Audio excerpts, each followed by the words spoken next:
ମଣିଷ ପଣିଆ ମଣିଷ ପାଖରେ ସନ୍ଧାନ ନ କଲେ ଖାଇବୁ କଣ?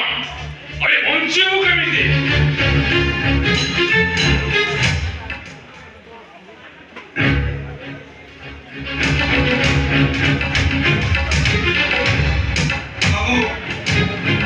ମୋ ବାପାର ଠିକଣା ମତେ ଦେଇଦିଅ ବାବୁ। ମୁଁ ବାପା ପାଖକୁ ଯିବାକୁ ଚାହୁଁଛି। ବାପା ପାଖକୁ ଯିବାକୁ ଚାହୁଁଛୁ ନା? ମୋର ପ୍ରଥମେ ମୋ ଟାର୍ଗେଟ ପୂରଣ କରିବାକୁ ପଡ଼ିବ। ସେ ଆନନ୍ଦ ଶଙ୍କର ଶବଦକୁ ସପନର ଡେଡ୍ ବଡି ଦରକାର। ମୁଁ ଆଉ ତା ମଣିଷ ମାରିପାରିବିନି।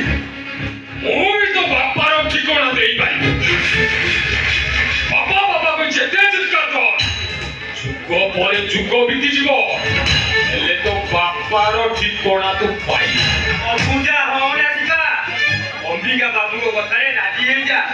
ସରବ ପିତାଲି ହୋଗା। ଠିକ ଅଛି, ଏଇ ଥରକ ମୁଁ ମଣିଷ ମାରିବି। ତାପରେ ଯଦି ତମେ ମୋ ବାପାର ଠିକଣା ନଦିଅ ତ ମୁଁ 3 ଜାଗାକୁ ଘୋଡ଼ ଘୋଡ଼ କରି ମାରିଦେବି।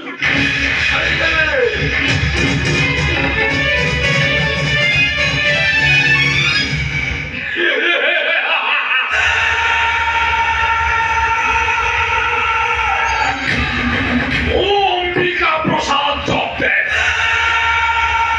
মনীষ কম শৈতান দাদা দাদা খেলিবারে মাহি মুক্তি চালনা করিবারে ওর সিদ্ধ হস্ত।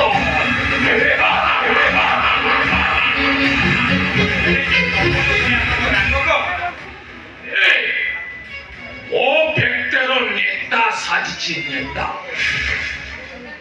ଆଉ ଶ୍ରମିକମାନେ ତାରି କଥାରେ ଉର୍ବସ ହଉଛନ୍ତି।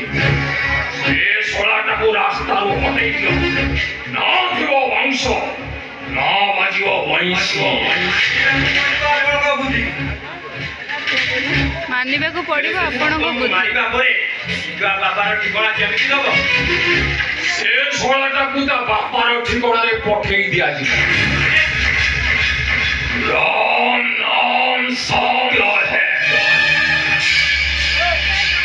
ତା ବାପାକୁ ସେଦିନ ଯୋଉଠିକି ପଠାଇ ଦିଆଯାଇଥିଲା, ଶିବାଟାକୁ ସେଇଠିକି ପଠେଇ ଦିଅ। ମରିଗଲେ ଆମ ଧନ୍ଦା ସବୁ ମାଞ୍ଚା ହେଇଯିବ ଯେ। ସେ ବଞ୍ଚି ରହିଲେ ବି ମନା ଘୁଷୁରିଆ ଆମ ପାଇଁ କଣ୍ଟା। ଆଉ ସେ କଣ୍ଟାଙ୍କ ପାଦରେ ଫୁଟିବା ପୂର୍ବରୁ ତା ପୂର୍ବରୁ ରାସ୍ତାରୁ ହଟେଇ ଦେବାଟା ବୁଦ୍ଧିମାନର